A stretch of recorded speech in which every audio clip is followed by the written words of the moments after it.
Hello everyone, I'm back again, and this time I'm going to compare the Tempest audio engine versus Dolby Atmos.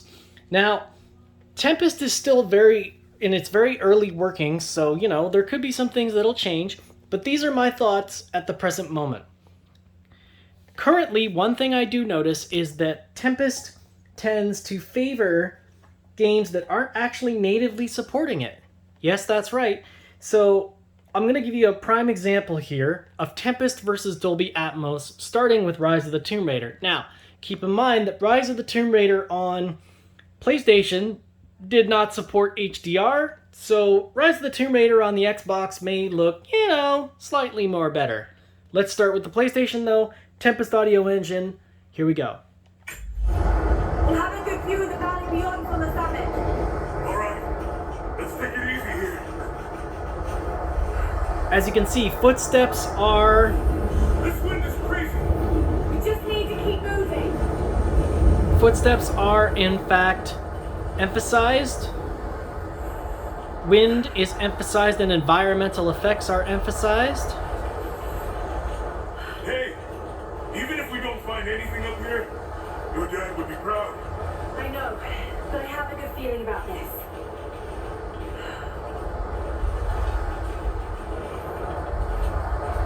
Shit! You okay? Lost my footing. I'm fine.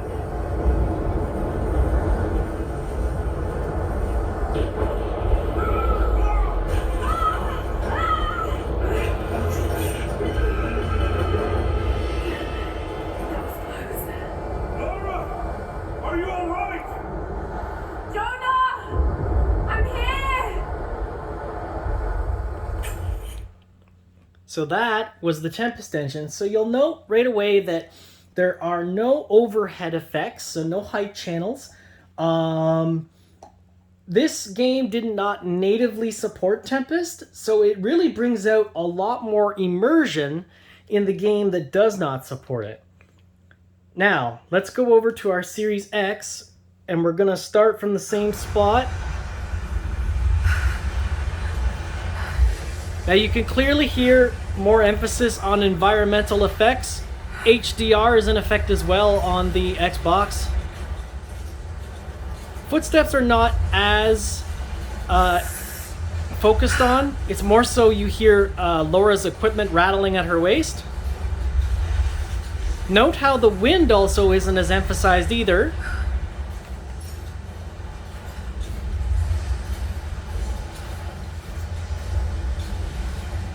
Hey, even if we don't find anything up here, But dialogue your dad is. would be proud.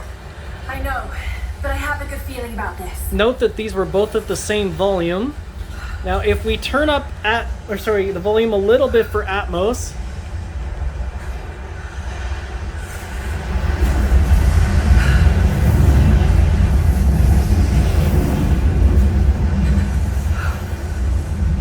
then we get a little bit more of the effect we were having with Tempest. Oh, shit! You okay? But you really have to crank the volume. I'm fine.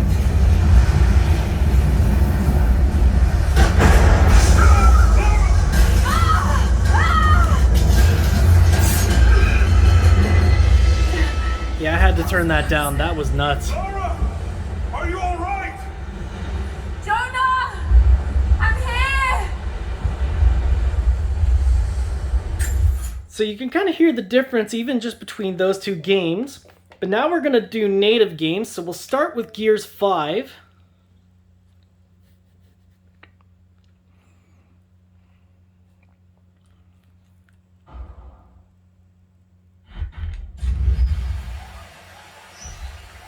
Now we can hear some of the animals and the creatures in the background.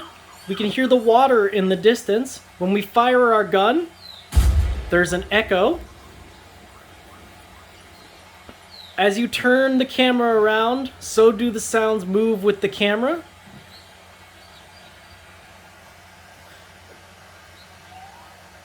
However, again, it seems quieter unless, of course, I turn up the volume.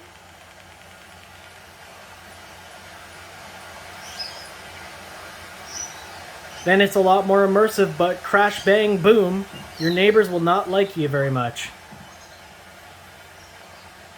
That's not to say it's a bad thing. It's incredibly immersive, and with the overhead effects, it really does immerse you into a 3D bubble the way it's supposed to. Alright, moving on. We're going to go back to our PlayStation 5 with the Tempest engine. We're going to use a game that natively supposedly supports it.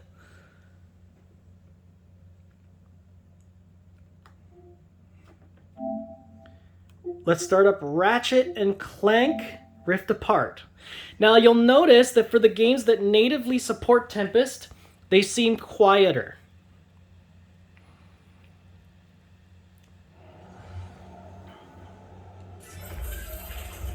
So kind of similar to Atmos.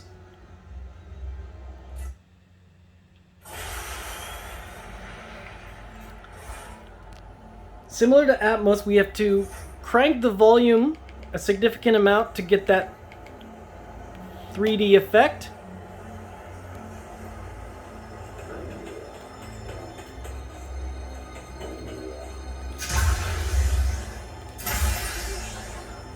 Now, maybe Ratchet's a bad example. Let's try a different gun.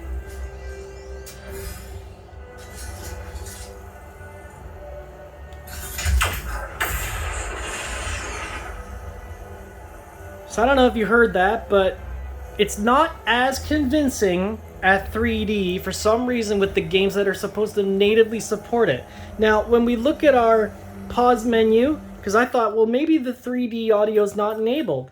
But if you go down to audio,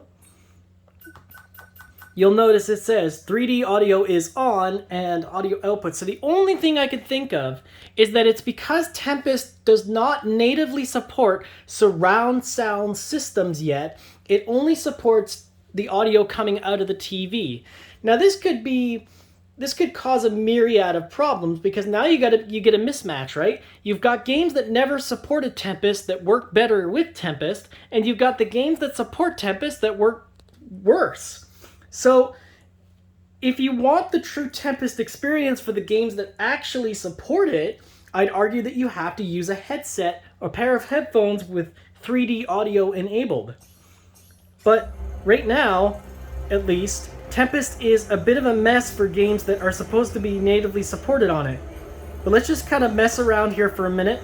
We're going to go up to our little creature Trudy there. And as you can see, there's a lot of emphasis on sound effects such as footsteps and, you know, I think we can hear a little bit of the insects too, but not as immersive in a 3D bubble. Like, it's still a somewhat 3D signature, but it's more of a 3D signature, ironically, in the games that do not support Tempest. So now we're going to just ride Trudy. And hopefully... And we could sort of hear the wind. I'm going to try turning up the volume, see if that makes a difference.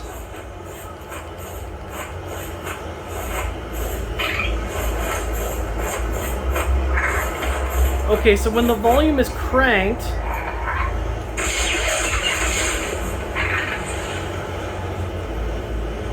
so I would say I had to increase the volume by about 20% before I started to notice the Tempest effects.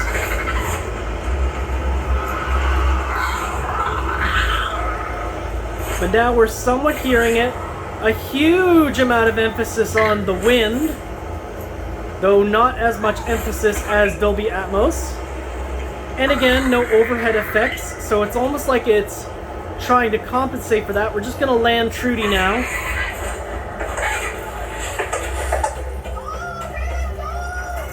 And then walking around, what about when happens when we fire our gun? Okay, that was significantly better. But again, you had to increase the volume significantly in order to get that result. So here are my thoughts about the Tempest engine. It still needs a lot of work, and you know, that's to be expected. It's still relatively new technology to Sony's little palette there, but At the present moment, at least in terms of a 3D atmosphere, Atmos has it beat. If only because it has it more convincing to you, at least the player, that you are where you are. And you don't have to completely blast your neighbors away and or wake up your parents at night when you decide that you want to experience 3D audio. But I digress. It could be the soundbar I'm using as well, or it could be my TV. Who knows? There could be so many other different factors at play here that I haven't even really examined yet. But I still wanted to do this direct comparison in September of 2021. And in the future, I'm sure Sony will improve the engine. I'm sure that many game developers, whichever ones use Tempest, will improve upon it significantly and the way that it sounds. So I feel like there's nothing but promise here. But the proof is in the pudding, and the pudding says that, at least right now, Xbox's pudding of Dolby Atmos is much sweeter.